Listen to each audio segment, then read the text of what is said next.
Hello friends, welcome back to Pipeline 101 Part 2. In Part 1, I explained you that there are different means of transportation available, one of which is pipeline. But let us see the comparison between various options and then we will understand why pipeline is the most convenient and the better choice or the winner. Okay. So here is one tabulated kind of a comparison which will help you to understand about various factors and then what are the advantages and disadvantages of these options against each other. Let's see the first one, which is capital investment or capex. Pipeline, I have compared here pipeline, road transportation, rail transportation and sea transportation. So capital investment point of view, pipeline requires high investment because pipeline has to be constructed, the material pipe has to be manufactured first, fabricated first, then we need to dig the ground because all these critical pipelines are normally installed below ground so that they don't encounter with any kind of a disturbance during the movement along that area. So they are safely to keep them safe and secured. They are mostly buried. So the installation requires trenching, then the welding, the transportation of the pipe to the location, then welding, necessary inspection and buried installation, then backfilling with the cover. So it is high capex. It requires high capex, high capital investment. Road transport requires relatively moderate investment because we don't build the road only for this transport. Roads are already part of our infrastructure development and then we use it for the hydrocarbon fluid transportation. Rail requires once again high capital investment because if the rail is specifically to be built for the oil field to connect oil field with the cities, then it is of not much use for the other goods transport. So rail is also considered as a high capex investment, and sea is also high capex investment in the sense the ship requires a lot of fuel energy for the movement itself, and the ship is very highly expensive kind of a vessel. So initial capex is very high, but the volume handled is also very high. So we'll see further. So these are the capital investment point of view. Road becomes moderate, all others are high. Now let's look at the reliability. So pipeline, once designed and built, it becomes the most reliable option because it's always available. You just use it. Road, rail and sea we will consider as reliable, but not the most reliable because there are some other disturbances possible which cannot be ruled out. Now let's see the flexibility to handle multiple fluids. We know that when we are trying to transport the fluids from the oil field to the treatment plant or from treatment plant for the further distribution, there is a possibility that there are different compositions of the hydrocarbon fluids possible. We need to transport them. For example, the crude might have different compositions, it will have different densities, different parameters.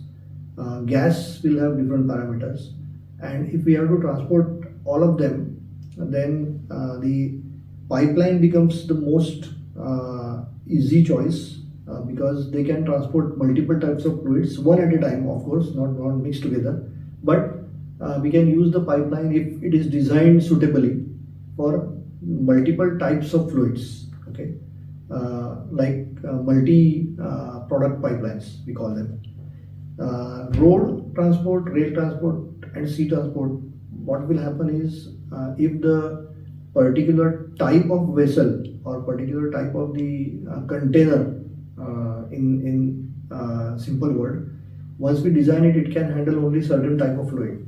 So if there is specific internal pressure, specific type of fluid, then it will require different type of vessel which is mounted on the truck, mounted on the railway carrier and mounted on the ship. So that particular type of vessel can handle only that particular type of fluid. So we will need different types of multiple type of vessels for that. So we will consider that the flexibility is relatively going to be low as compared to multi-product pipelines. Transportation capacity, let us go to now. Pipelines, once we design them for anticipated large capacities to be transported.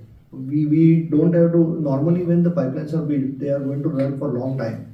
So we will not just design them for the today's required capacity, but we will, like any town planning, any bridge is to be designed on and constructed, or the road is to be designed and constructed. Municipal corporations don't design them based on the today's traffic situation. They design them considering 50 years traffic situations, anticipated growth and all that. And accordingly the lanes are decided, the capacity of these bridges and roads are decided. Similarly, for pipeline, we can always anticipate the futuristic forecasted kind of a requirement, capacity requirement, and we will design the pipelines and install them for the larger capacities. And because of that, it can handle large volumes, depending upon its design capacity. Whereas road is definitely can transport limited volume. You need one truck has got limited capacity, so it will transport only that much, and you will need multiple vehicles to be used. Railway will have multiple wagons connected, so it will have relatively larger volume than the road transport. And similarly, ship will have further larger volume because it is having large capacity transported at a time. But pipeline obviously can handle much higher volumes as compared to these three options. Let's go to the transportation time required to reach transport the fluid from one point to other. Obviously, pipeline, once it is built and ready, the time required for initial filling of the pipeline, and once it is filled and pressurized, then it is just going to flow the fluid with certain velocity, desired velocity, with the pressure difference created between 2 points, and it's continuous. So it is very fast means of shortest time required for the transportation in the pipeline. Road, rail, and ship, it will obviously depends on the distance between 2 points and the time required for the truck or railway to reach from one point to other, depending upon its travel time and how the road route is. It's not necessary that the straight distance is less, but the road can be built or railway can be built in the straight line. It has to go through various features, various geographical difficulties, cities, towns, and so it takes rounds sometimes, and then accordingly the time depends on that. Similarly, ship, it has to go through the sea, so many times it has to take rounds around some countries, and it takes long time to reach from one point to other. So pipeline obviously is the shortest transportation time means.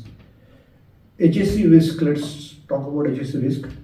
If the pipeline is designed and properly installed with the necessary criticality aspects, and it is buried under the ground in a safe manner, then it becomes the safest mode of transport.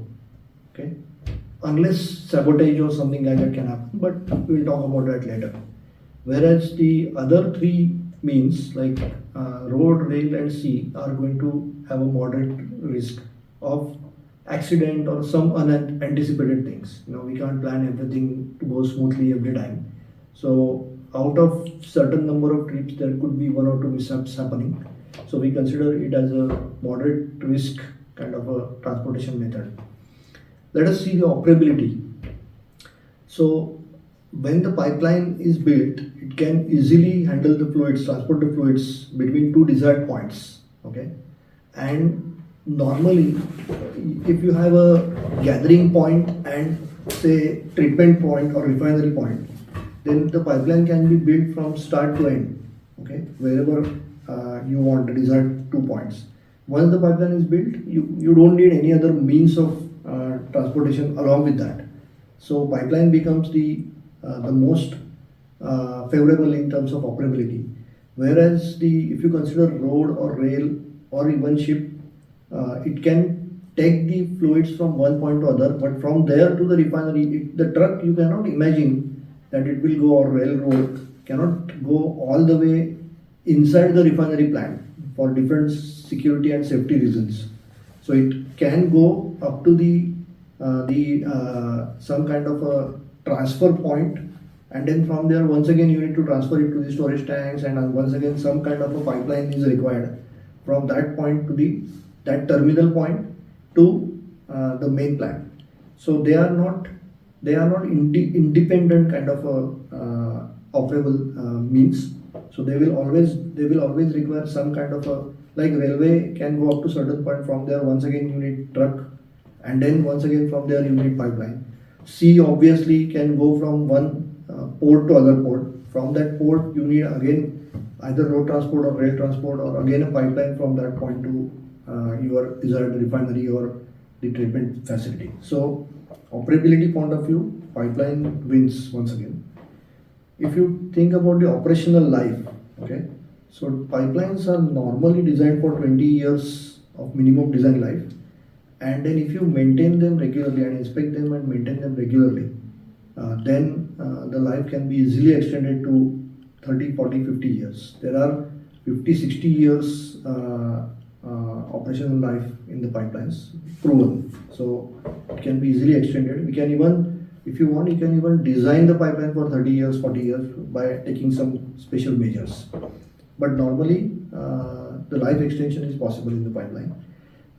For the other three, road, rail and sea, it all depends on the maintenance of basically road, railway, plus the wagons. So you can always keep on changing the vehicles or the railway wagons and ships, and then you can continue. So there is, as such, in terms of operational life, there are no limits, but you need to keep on adding extra capex for that.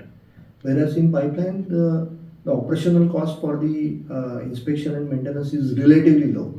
Okay. Operating cost. So here comes the operating cost. So operating cost, if you see, so it is for the pipeline, it's going to be like some kind of a chemical injection for keeping the barrier film inside, so that corrosion will not happen from the fluid.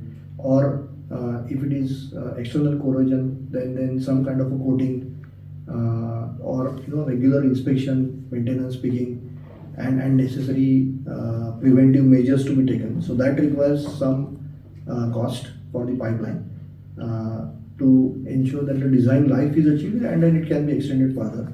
But still, the operational life of the pipeline, if it is designed properly and the material is appropriate material is used from day one, then it is not going to be that high. So it is considered as lowest. For the road transport, it is considered as moderate, because the road repair cost and maintenance cost itself matters. In addition to that, the vehicle maintenance. Railway also requires high maintenance cost plus the vehicle, and ship is also the highest. It does not need to maintain the sea as such, but the ship maintenance itself is very high cost. So operating cost wise, it is highest. So we have seen majority of the elements, and we can easily see that the pipeline becomes the most preferred choice. However, even though pipeline is the winner, straight outright winner in this comparison, but we can't rule out the other means. I will explain you about why the road transport and rail transport and sea transport is also equally important, and we can't simply rule that out, because whenever there is certain regions in the world that it can have some risk of sabotage, or some restricted regions where there is a rift between two countries where they don't allow the pipeline to be installed there through certain regions. In that case, transporting the crude oil or natural gas or the petroleum products through sea across two countries, and then from there with the secured manner with the road or rail to the desired plant locations becomes unavoidable. So we can't rule out sea, rail and road. At the same time, we can also find we can also understand that if there is an unplanned development, like there was no planned kind of a treatment facility or refinery, but you are developing new refinery, and for which the installation of refinery has started, and you didn't plan the pipeline well in time, but you need to start the refinery. In such cases, you need sea transportation or road transportation unavoidable till your pipeline is built. Sea is anyway unavoidable when we are transporting the fluid across two countries. Normally in two countries which are far away, sea is the only and cheapest choice available. So it is unavoidable that way. But when you are having, and you need some only limited time transportation, where pipeline installation and maintenance becomes impractical. In such cases, you can go for consider road transport as the best and easiest mean for transporting the fluids. Railways, whenever you have a rail network and you want to utilize it for transporting the hydrocarbon fluids, it's always going to be available. So for that matter, you don't have to consider parallel installation of the pipeline all the way, but you can consider you can reduce the route of the pipeline, length of the pipeline, and intermediate transportation can happen with the rail, and then further connect it from the terminal to the refinery. So all these means are important. They are they can be combined on the commercial factors together, but overall pipeline becomes the winner. So this is what we talk about the pipeline, and so why pipeline becomes important, and then automatically its design features and engineering of the pipeline becomes important for the pipeliners to learn, not necessarily for the common man, but the pipeliner, the design consulting people and operating company people. It becomes important to learn the design aspects of the pipeline, which I am going to cover in the further topics. So let us see which topics I'm going to cover in this series of lectures. This is Pipeline 101, but we will unfold the most of the design topics of the pipeline, so that you can understand how the pipeline is designed. Here is a list of some pipeline design aspects or topics I'm going to cover by means of this series of lectures. So around 10 topics I have currently selected. First is types of pipelines in oil and gas field and export network. Second is pipeline system details. Third is pipeline design codes and standards. Fourth is pipeline criticality and location class selection. Fifth is pipeline design basics. Sixth is basics of pipeline sizing. Seventh is pipeline materials and its impact on sizing and length. Next is pipeline routing aspects. Next is pipeline construction aspects. Then we'll talk about quality control and testing during the construction, and pipeline maintenance and pigging, which is for ensuring that the design, during its design life, the pipeline remains operable, safe, and the design life can be extended further. So these are the key 11 topics which I have considered, and then each I will take in detailed manner. It will have multiple number of lectures required for each of them, but I will try to go in this particular manner, and depending upon your interest, your reactions, and how you are liking it, we will decide if you want to change the sequence also, it's fine, and then how much details we need, we can decide. So hopefully pipeline 101 you like it, and we can kickstart the main design topics from next lecture onwards. So my idea is, before going to the main topics, I would like to take you through the designing the pipe itself, which is the most important element of any pipeline, for the internal pressure and various other loads acting on the pipe. So in the next lecture, we will see the design of the pipe and what kind of a stresses it encounters due to internal pressure and the in the radial direction as well as longitudinal direction. That will help you to understand how the pipe, the very basic fundamental of how the pipe thickness is selected and how the stresses are evaluated, and those stresses and this thickness is going to be useful for our design of the pipelines. So this is very basic thing about the how to design the pipe for internal pressure. So we'll see that as a, we'll say lecture number 0, not 1. Okay, and then with that understood well by all of you, we will move to the main design aspects. That will make it more interesting also to you, that we have so far talked about in general, but with this we will start talking about slowly about the stresses and forces and the thickness calculations and all that, which is also very preliminary, but it will make you, you know, your make you more curious about how we are going to take the further topics about design, and we'll go into deep dive for various topics. So that's all from Pipeline 101. See you in the next lecture. Bye bye.